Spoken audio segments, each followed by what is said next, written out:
ನಮ್ ತಂಗಿನೇ. ನಿಮ್ ತಂಗಿಯವರು ರ್ಯಾಪಿಡೋದಲ್ಲಿ ಬುಕ್ ಮಾಡ್ಕೊಂಡ್ ಬರುವಾಗ ರ್ಯಾಪಿಡೋ ಏನು ಕ್ಯಾಬಾ ಆಟೋನ? Two wheeler two wheeler two wheeler ಅಲ್ಲಿ ಬುಕ್ ಮಾಡ್ಕೊಂಡ್ ಬರ್ಬೇಕಾದ್ರೆ ಬರ್ಬೇಕಾದ್ರೆ ಅಲ್ಲಿ ಗಾಡಿಯಲ್ಲಿ ಯಾವ್ದೋ ಹಳದಲ್ಲಿ ಎಗರಿಸಿದಾನೆ, ಬಿದ್ದೋಗಿದ್ದಾಳೆ ಕೆಳಗಡೆಗೆ. ಓಕೆ. ತಲೆಗೆ ಏಟ್ ಬಿದ್ದಿದೆ, ತಗೊಂಬಂದು ಹಾಸ್ಪಿಟಲ್ ಅಡ್ಮಿಟ್ ಮಾಡ್ಬಿಟ್ಟು ಅವ್ನು ಎಸ್ಕೇಪ್ ಆಗ್ಬಿಟ್ಟವನೆ. ಆಯ್ತು. ಈಗ ಇವರು ಅದು ನೋಡ್ಬೇಕು, ಟ್ರೀಟ್ಮೆಂಟ್ ಕೊಡ್ತಾ ಇದ್ದಾರೆ, ಇವಾಗ ಅಡ್ಮಿಟ್ ಆಗಿರೋದು. ಈಗ ನಾನ್ ಹೇಳೋ ತರ ನೀಟಾಗಿ ಫಾಲೋ ಅಪ್ ಮಾಡ್ತೀನಿ ಅಂದ್ರೆ, ಅವನ ಹೇಳಿನ ನಾನು ಹೇಳೋ ತರನೇ ಮಾಡ್ತೀನಿ ಅಂದ್ರೆ ಮಾಡ್ತೀನಿ. ನಾನ್ ಮಾತಾಡ್ತೀನಿ. ನಾನ್ ಸುಮ್ನೆ ಖಾಲಿ ಪೋಲಿ ತರ ಅಂದ್ರೆ ನಾನ್ ತಲೆ ಇಲ್ಲ ಕೆಡ್ಸ್ಕೊಳಕ್ ಇಲ್ಲ ಹೋಗಲ್ಲ. ಇಲ್ಲ ಇಲ್ಲ, ನೀವ್ ಹೇಳೋ ತರನೇ ಫಾಲೋ ಅಪ್ ಮಾಡ್ತೀನಿ. ಓಕೆ. ಈಗ ಮೊದಲನೇದಾಗಿ ಆ ಆಸ್ಪತ್ರೆ ಅವ್ರಿಗೆ, ಪೊಲೀಸ್ನವ್ರಿಗೆ ಫೋನ್ ಮಾಡಿ ಈ ತರ ಆಕ್ಸಿಡೆಂಟ್ ಆಗಿರೋ ಅಂತ ಕೇಸ್ ಬಂದಿದೆ, ಬಂದು ಕಂಪ್ಲೇಂಟ್ ತಗೊಳ್ಳಿ ಅಂತ ಆಸ್ಪತ್ರೆ ಅವ್ರಿಗೆ ಹೇಳಕ್ ಹೇಳಿ. ಪೊಲೀಸ್ ಅವರು ಅಲ್ಲಿಗೆ ಬರ್ತಾರೆ. ಬಂದಾಗ ಏನ್ ಘಟನೆ ನಡೆದಿದೆ ಅದನ್ನ ನಿಮ್ ತಂಗಿಯವ್ರ ಹತ್ರ ಕೇಳ್ತಾರೆ. ಆಗ ನಿಮ್ ತಂಗಿಯವ್ರು ಹೇಳ್ತಾರೆ, ನೋಡಿ ಸರ್, ಈ ತರ ನಾನು ರ್ಯಾಪಿಡೋ ಅನ್ನೋ ಆಪ್ ಅಲ್ಲಿ ಟೂ ವೀಲರ್ ನ ಬುಕ್ ಮಾಡ್ಕೊಂಡು ಬರೋ ಅಂತ ಸಂದರ್ಭದಲ್ಲಿ ಈ ತರ ಒಬ್ಬ ರೈಡರ್ ನನ್ನನ್ನ ಕೆಳಗಡೆ ಬೀಳ್ಸಿ ಈ ತರ ನನ್ಗೆ ಅಪಘಾತಗೊಳಿಸಿ ನನ್ನನ್ನ ಹಿಂಗ ಆಸ್ಪತ್ರೆಗೆ ಸೇರಿಸ್ಬಿಟ್ಟು ಅವ್ನು ಹೋಗ್ಬಿಟ್ಟಿದಾನೆ ಅಂತ ಹೇಳಿ. ಆಮೇಲೆ ಅಲ್ಲಿ ಬುಕಿಂಗ್ ಮಾಡಿದಾಗ ಆ ಬುಕಿಂಗ್ ಅವ್ರ ಆಪ್ ಅಲ್ಲಿ ಡೀಟೇಲ್ಸ್ ಎಲ್ಲ ಬಂದಿರುತ್ತೆ, ಟೂ ವೀಲರ್ ನಂಬರ್ ಪ್ರತಿಯೊಂದು ಕೂಡ ಅಲ್ಲಿ ಸಿಕ್ಕಿರುತ್ತೆ. ಅದನ್ನ ಪೊಲೀಸ್ನವ್ರಿಗೆ ಕೊಡಕ್ ಹೇಳಿ. ಕೊಟ್ಟಾದ್ಮೇಲೆ ಪೊಲೀಸ್ನವರು ಆ ಒಂದು ವಿಚಾರವಾಗಿ ಕಂಪ್ಲೇಂಟ್ ಅನ್ನ ತಗೊಂತಾರೆ. ತಗೊಂಡಾದ್ಮೇಲೆ ಅದು ಯಾವ ಪೊಲೀಸ್ ಸ್ಟೇಷನ್ ಬರ್ತದೆ ಅಂತ ನನ್ಗೆ ಆಮೇಲಿಂದ ನೀವು ಫೋನ್ ಮಾಡ್ಬಿಟ್ಟು ನನ್ಗೆ ಹೇಳಿ, ಸರಿನಾ? ಇದು ಒಂದು. ಆಮೇಲೆ ಎರಡನೇದು, ಪೊಲೀಸ್ ಅವರು ಅಲ್ಲಿ ಕಂಪ್ಲೇಂಟ್ ತಗೊಂಡಾದ್ಮೇಲೆ ಅವ್ನ್ ಯಾರು ಗುದ್ದಿದಾನಲ್ಲ ಆ ಗಾಡಿ ನಂಬರ್ ನ ಟ್ರ್ಯಾಕ್ ಮಾಡ್ತಾರೆ.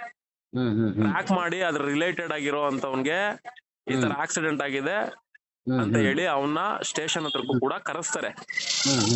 ಕರ್ಸದ ಮೇಲೆ ನಿಮ್ಮ ತಂಗಿಯವರು ಏನ್ ಕಂಪ್ಲೇಂಟ್ ಕೊಟ್ಟಿರ್ತಾರೆ ಅದ್ರ ಮೇಲೆ FIR ಆಗ್ಲೇಬೇಕು. ಏನ್ ಮಾಡ್ಬೇಕು?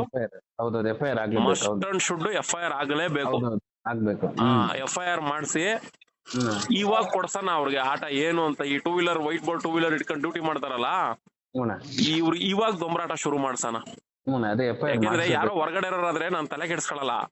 ನೀವು ನಮ್ ಸಂಘಟನೆ ಮೆಂಬರ್, ಅದ್ರಲ್ಲೂ ಈ ವೈಟ್ ಬೋರ್ಡ್ ಟೂ ವೀಲರ್ ನ ಇಟ್ಕೊಂಡು ಈ ತರ ಆಟ ಆಡೋರಲ್ವಾ, ಇದೇ ನಮಗ್ ಸಾಕು. ತೋರ್ಸಾಕಿನ ಇವ್ರಿಗೆ ಓಲಾ ಊಬರ್ ಇವೆಲ್ಲ ಮಾಡ್ತಾರಲ್ಲ ಇವ್ರುಗಳು ರ್ಯಾಪಿಡೋ ಅನ್ಕೊಂಡು, ಇವನ್ ಪರಿಸ್ಥಿತಿ, ಈ ಟೂ ವೀಲರ್ RC ಓನರ್ ಪರಿಸ್ಥಿತಿ ಏನಾಯ್ತು ಅನ್ನೋದನ್ನ ತೋರಿಸ್ತೀನಿ ಸೋಷಿಯಲ್ ಮೀಡಿಯಾದಲ್ಲಿ, ನೋಡ್ಲಿ ಕೂತ್ಕೊಂಡು. ಒಟ್ಟು ಫಸ್ಟ್ FIR ಮಾಡ್ಬೇಕಲ್ಲ, ಫಸ್ಟ್ ಇದ್ ಮಾಡಿ ಪೊಲೀಸ್ ಕರೆಸಿ ಅದು ಕಾಂಪ್ರಮೈಸ್ ಯಾವ್ದು ಆಗಂಗೆ ಇಲ್ಲ. ಇಲ್ಲ, ತಲೆಗೆ ಜಾಸ್ತಿ ಏಟ್ ತಗ್ಲಿದ್ದಾನ, ಅಡ್ಮಿಟ್ ಆಗಿದ್ದಾರೆ ಅವರು. ಅವ್ನ್ ಟೂ ವೀಲರ್ ಕಡೆ ಅವ್ನ್ ಬಂದು ನಾನ್ ದುಡ್ಡೇ ಕೊಡ್ತೀನಿ ಅಂದ್ರು ರಾಜಿ ಆಗ್ಬೇಡ್ರಿ. ಇಲ್ಲ ಇಲ್ಲ ಇಲ್ಲ ಬಿಲ್ಕುಲ್ ಆಗಲ್ಲ. FIR ಆಗುತ್ತೆ, FIR ಮಾಡ್ಕೊ ಅಂತ ಹೇಳಿ. ಆಮೇಲೆ ನಿಮ್ಗೆ ಯಾರಾದ್ರೂ ಗುರುತು ಪರಿಚಯ ಇದ್ರೆ ಲಾಯರ್ ಫೋನ್ ಮಾಡಿ. ಅವ್ರು ಫೋನ್ ಮಾಡ್ಬಿಟ್ಟು, ನೋಡಿ ಹಿಂಗ್ ಆಕ್ಸಿಡೆಂಟ್ ಆಗಿದೆ, ಈ ಕೇಸನ್ನ ನೀವೇ ಹ್ಯಾಂಡ್ಲ್ ಮಾಡಿ ಅಂತ ಹೇಳಿ. ಇವಾಗ ಏನ್ ನಿಮ್ ತಂಗಿಯವ್ರನ್ನ ಆಸ್ಪತ್ರೆಗೆ ಸೇರ್ಸಿದೀರಾ, ಅದ್ರ ಖರ್ಚು ವೆಚ್ಚ ಎಲ್ಲ ಬೇಕಾದ್ರೆ ಲಾಯರ್ ತುಂಬ್ತಾರೆ. ಅವರೇ ತುಂಬಿ ಈ ಟೂ ವೀಲರ್ ಮೇಲೆ ಏನ್ FIR ಮಾಡ್ಕೊಡ್ತಾರೆ ಪೊಲೀಸ್ನವರು, ಇದು ಕೋರ್ಟ್ ಅಲ್ಲಿ ಅವರೇ ವಕಾಲತ್ ಹಾಕೊಂಡು ಕೋರ್ಟ್ ಅಲ್ಲಿ ಹೋಗಿ ನಿಲ್ತಾರೆ. ಯಾರು? ಲಾಯರ್ ಗೊತ್ತಾಗ್ಬಿಡುತ್ತೆ ಇದು ವೈಟ್ ಬೋರ್ಡ್ ಅಲ್ಲಿ ಹಿಂಗ್ ಆಗಿದೆ ಅಂದಿದ ಅವ್ರಿಗೆ ಆಟೋಮೆಟಿಕ್ ಗೊತ್ತಾಗುತ್ತೆ ಮಿಕಾ ತಗ್ಲಾಕಂಡ ಅಂತ. ಅವರು ಇನ್ಶೂರೆನ್ಸ್ ಕ್ಲೈಮ್ಗೆ ಹಾಕೇ ಹಾಕ್ತಾರೆ ನಿಮ್ ತಂಗಿಯವ್ರಿಗೆ ಎಷ್ಟು ಪರಿಹಾರ ಬೇಕೇ ಬೇಕು ಅಂತ. ಆಗ ಅಣ್ಣ ಎಂಟ್ರಿ ಕೊಡ್ಲೇಬೇಕು RC ಓನರ್. ಅವಾಗ ಅವನಲ್ಲಿ ಇನ್ಶೂರೆನ್ಸ್ ಅಲ್ಲಿ ಕ್ಲೈಮ್ ಮಾಡ್ಕೊಳ್ಳಿ ಅಂತಾನೆ, ಬಿಲ್ಕುಲ್ ಇನ್ಶೂರೆನ್ಸ್ ಸಿಗಲ್ಲ. ಬೆಳಿಗ್ಗೆ ಪೊಲೀಸ್ ಫೋನ್ ಮಾಡವ್ರೆ ಸರ್, ಫೋನ್ ಮಾಡಿದ್ರು ಪೊಲೀಸರೆಲ್ಲ ಇಲ್ಲಿಗೆ ಬಂದು ಹುಡುಗಿಂದ ಡೀಟೇಲ್ಸ್ ತಗೊಂಡಿದ್ದಾರಾ? ಹೋಗಿದ್ಯಾ? ಕರ್ಸಿ ಅವ್ರಿಂದ ಡೀಟೇಲ್ಸ್ ಅವರೇ ಬರ್ತಾರೆ. ಹೌದೌದು. ಅವ್ನಿಗೆ ಹೇಳು ಕರೆಕ್ಟ್ ಆಗಿ ಏನಾಗಿದೆ, ಎಲ್ಲಿಂದ ಬಂದಿದ್ದು, ಗಾಡಿದು ನಂಬರ್ ಎಲ್ಲ ಆಪಲ್ ಚೆಕ್ ಓಪನ್ ಮಾಡಿಸ್ಕೊಡ್ಸಿ. ಅದೆಲ್ಲ ಅವನ ಫೋನ್ ನಂಬರ್ ಐತಾ? ಅದು ವಾಟ್ಸ್ಆಪ್ ಮಾಡಿ ನಂಬರ್ ಐತೆ. ಅದು ಇದು ಬುಕ್ ಮಾಡೈತಲ್ಲ, ಆ ನಂಬರ್ ಕಳಿಸ್ತಾನ.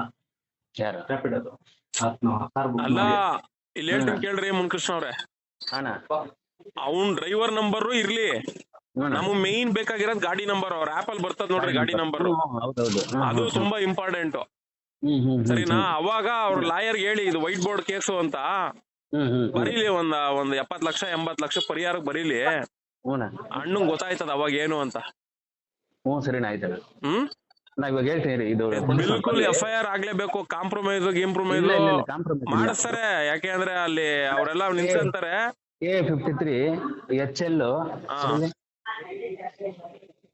HL 2059. ಆಯ್ತು ಅಲ್ಲೋ ಕೊಡಿ, ಅಣ್ಣ. FIR ಮಾಡ್ಸಿ, ಕಾಂಪ್ರಮೈಸ್ ಸೀನೇ ಇಲ್ಲ ಅನ್ಬಿಡ್ರಿ.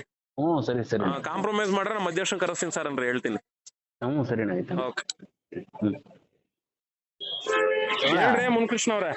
ಅದೇ ಒಂದ್ ನಂಬರ್ ಸಿಕ್ತು, ಫೋನ್ ಮಾಡಿ ಕೇಳಿದೆ. ಹಾ, ಅವನು ಅದೇ ಇಲ್ಲಿ ಆ ದೊಡ್ಡನಗುಡ್ಡಿ ಬಾಗ್ಮನಿ ಟೆಕ್ ಪಾರ್ಕ್ ಇಲ್ವಾ, ಅಲ್ಲಿ ಬಿದ್ದೋಗಿದ್ದಂತೆ. ಹಾ, ಆಮೇಲೆ ಊಬರ್ ಅವ್ನ್ ಹೇಳಿದ್ನಂತ ಅವನು, ಅವ್ರು ಸರ್ ನಾವ್ ನೋಡ್ಕೊತೀವಿ, ಇನ್ಶೂರೆನ್ಸ್ ಎಲ್ಲ ಮಾಡ್ಕೊಡ್ತೀವಿ ಅಂತ ಹೇಳಿದ್ರಂತೆ. ಹಾ, ಸರಿ ಆಯ್ತಪ್ಪ. ಆಮೇಲೆ ಬರ್ತಾರೆ ಪೊಲೀಸ್ನವ್ರು, ಅವಾಗ ಬಂದಾಗ ಕರ್ದಾಗ ಬಂದ್ಬಿಟ್ಟು ಇದ್ ಮಾಡಪ್ಪ ಅಂತ ಹೇಳಿದೆ. ಸರಿ ಆಯ್ತು ಅಂತ ನೋಡೋಣ ಏನ್ ಮಾಡ್ತಾರೆ ಅಂತ. ಇಲ್ಲ ಇಲ್ಲಿ ಹೇಳ್ತೀನಿ ಕೇಳಿ, FIR ಒಂದ್ ಮಾಡ್ಸಿ. ಅಣ್ಣ, ಆಕ್ಸಿಡೆಂಟ್ ಕೇಸ್ಗಳಲ್ಲಿ ಅವ್ರನ್ನ ಎದುರು ಬದ್ರು ಎಲ್ಲ ಕುಂಡ್ರಿಸಿ ಮಾತಾಡೋ ಅಂತ ಸೀನ್ ಎಲ್ಲ ಬರಲ್ಲ. ಹೌದಾ? ಏನೋ ಸೆಟ್ಲ್ಮೆಂಟ್ ಅನ್ನೋ ತರ ಬಂದಾಗ ಮಾತ್ರ ಪೊಲೀಸರು ಸುಮ್ನೆ ಹೇಳ್ಬಿಟ್ಟು, ನಮ್ಗೆ ಅದೆಲ್ಲ ಗೊತ್ತಿಲ್ಲಪ್ಪ, ದುಡ್ಡುಗೋಸ್ಕರ ನಾವು ಬರಲ್ಲ, ನೀವು ಮಾತಾಡ್ಕೊಳ್ಳಿ ಅಂತ ಸುಮ್ನೆ ಹಂಗೆ ಡೈಲಾಗ್ ಹೊಡೆದ್ಬಿಟ್ಟು ಬಿಡಲ್ಲ, ಅವರೇ ನಿಂತ್ಕೊಳ್ಳೋದು. ಹಾಗಾಗಿ ಇದು ಆ ಹುಡುಗನ್ನ ನೀವು ಫೋಕಸ್ ಮಾಡಕ್ ಹೋಗ್ಬೇಡಿ. ಈಗ ರೈಡರ್ ಯಾರು ಅನ್ನೋದಕ್ಕೆ ಫೋನ್ ನಂಬರ್ ತಗ್ಲಾಕೊಂಡೈತೆ. ಈಗ RC ಓನರ್ ಯಾರು ಅಂತ ಗೊತ್ತಾಗ್ಬೇಕು, ಅವನೇನ RC ಓನರ್ ಅಂತ ಗೊತ್ತಾಗ್ಬೇಕು ಅಂದ್ರೆ ಪೊಲೀಸ್ ಸ್ಟೇಷನ್ ಅಲ್ಲಿ FIR ಆಗ್ಬೇಕು ಈ ಗಾಡಿ ನಂಬರ್ ಮೇಲೆ. ಗಾಡಿ ನಂಬರ್ ಮೇಲೆ FIR ಆಯ್ತು ಅಂದ್ರೆ 2 ವೀಲರ್ RC ಓನರ್ ತಗ್ಲಾಕಂತಾನೆ. ಅವನೇ ಓನರ್ ಕಮ್ ಡ್ರೈವರ್ ಆಗಿದ್ರೆ ಇನ್ನೂ ಒಳ್ಳೇದು. ಇಲ್ಲ ಯಾವನೋ ಇನ್ನೊಬ್ಬ RC ಓನರ್ ಇರ್ತಾನೆ, ಇವ್ನು ಯಾವನೋ ಒಬ್ಬ ಓಡಿಸ್ಕೊಂಡಿರ್ತಾನೆ ಅಂದ್ರೆ ಅದು ಇನ್ನೂ ಒಳ್ಳೆ ಮಜಾ ಇರ್ತದೆ. ಅದಕ್ಕೆ ನಾನು ಏನ್ ಹೇಳ್ತಾ ಇರೋದು, FIR ಮಾಡಿಸ್ಬಿಟ್ಟು ನೀವು ನಿಮ್ ಲಾಯರ್ ಒಬ್ರಿಗೆ, ಈಗ ನಿಮ್ ತಂಗಿಯವ್ರಿಗೆ ಏನ್ ಖರ್ಚು ವೆಚ್ಚಗಳು ಬರ್ತಾ ಇದೆ ನಿಮ್ ಲಾಯರ್ ಹೇಳಿದ್ರೆ ಅವರೇ ಅದಕ್ಕೆಲ್ಲ ಇನ್ವೆಸ್ಟ್ಮೆಂಟ್ ಮಾಡ್ತಾರೆ. ಅವ್ರು ಈ ಕೇಸಲ್ಲಿ ಗೆದ್ದು ಪರಿಹಾರ ಈಸ್ಕೊಟ್ರು ಅಂದ್ರೆ ಅವ್ರು ಇದ್ರಲ್ಲಿ ಇಷ್ಟು ಪರ್ಸೆಂಟೇಜ್ ಅಂತ ಹೇಳಿ ಅವ್ರ ಲಾಯರ್ ಫೀಸ್ ಅದೇನಿದೆಯೋ ಮಾತಾಡ್ಕಂತಾರೆ. ಅವಾಗ ಇಲ್ಲಿ ಏನ್ ಖರ್ಚು ಮಾಡಿರ್ತಾರೆ ಅದೆಲ್ಲ ಅವ್ರಲ್ಲಿ ತಗೊಂತಾರೆ. ಹಂಗಾಗಿ ನೀವು ಆತರ ಒಬ್ರು ಲಾಯರ್ಗೆ ಹೇಳ್ಬೇಕು, ಇದನ್ನ ನೋಡಿ ಹಿಂಗೆಲ್ಲ ಇದೆ, ಇದು ವೈಟ್ ಬೋರ್ಡ್ ಅಲ್ಲಿ ಹಿಂಗೆಲ್ಲ ಮಾಡಿದಾರೆ, ಅದೇನಿದೆ ಫೀಸು ಮತ್ತೆ ಇದು ಖರ್ಚು ಗಿರ್ಚು ಎಲ್ಲ ನೋಡಿ ಒಂದ್ ಮಾತಾಡ್ಕೊಳ್ಳಿ, ಕೇಸ್ ಕ್ಲಿಯರ್ ಆದ್ಮೇಲೆ ನಿಮ್ಗೆ ಅದ್ರಲ್ಲೇ ಕೊಡ್ತೀವಿ ಅಂತ ಹೇಳ್ಬಿಡ್ಬೇಕು. ಅವಾಗ ಅವರೇ ಫೋಕಸ್ ಮಾಡಿ ಮಾಡ್ತಾರೆ. ಲಾಯರ್ ಕಿವಿ ಮೇಲೆ ಬಿದ್ರೆ ಅವ್ರ ರಾಜಿ ಗೀಜಿಗೆಲ್ಲ ಒಪ್ಸಲ್ಲ, ಅವ್ರ ಕೇಸೇ ಮಾಡ್ಸೋದು. ಈ ನಿಮ್ಮವ್ರು ಯಾರೋ ಅವರೇ ಅಂದ್ರಲ್ಲ ಫಸ್ಟ್, ಅವ್ರಿಗೆ ಕಾಂಟ್ಯಾಕ್ಟ್ ಮಾಡಿ ಮಾತಾಡಿ ನೋಡಿ. ಅವ್ರು ಏನಾದ್ರು ಆಗ್ಲಿಲ್ಲ ಅಂದ್ರೆ ನಮ್ಮ ಸಂಘಟನೆ ಲಾಯರ್ ಒಬ್ರು ಇದಾರೆ, ಸಿವಿಲ್ ಕೋರ್ಟು ಅವರೇ, ಆಮೇಲೆ ಜುಡಿಷಿಯಲ್ ಕೋರ್ಟು ಅವರೇ, ಮತ್ತೆ ಹೈಕೋರ್ಟು ಅವರೇ. ಈಗ ಸದ್ಯಕ್ಕೆ ನಾನು ಯಾರನ್ನ ಕೊಡ್ಬೇಕು ಗೊತ್ತಿದೆ, ನನಗೆ ಕೊಡ್ತೀನಿ. ನಿಮ್ಗೆ ಯಾರು ಗೊತ್ತಿಲ್ಲ ಅಂದ್ರೆ ನಾನು ವಾಟ್ಸ್ಆಪ್ ಅಲ್ಲಿ ಬೇಕಾದ್ರೆ ಅವ್ರ ನಂಬರ್ ಕಳಿಸ್ತೀನಿ. ಸರಿ ಆಯ್ತಣ್ಣ, ನಾನು ನೋಡ್ತೀನಿ, ನಮ್ಮನ್ನ ನೋಡಿ ನಿಮ್ಮವ್ರು ಫಸ್ಟ್ ನಿಮ್ಮವ್ರು ಪ್ರಿಫರೆನ್ಸ್ ಕೊಟ್ಬಿಡಿ, ಸರಿ ಆಮೇಲೆ ಇವ್ರು ಕೊಟ್ಕೊಂಡು ಫಾಲೋ ಅಪ್ ಮಾಡಿ. ಸರಿ ಆಯ್ತು. ಓಕೆ.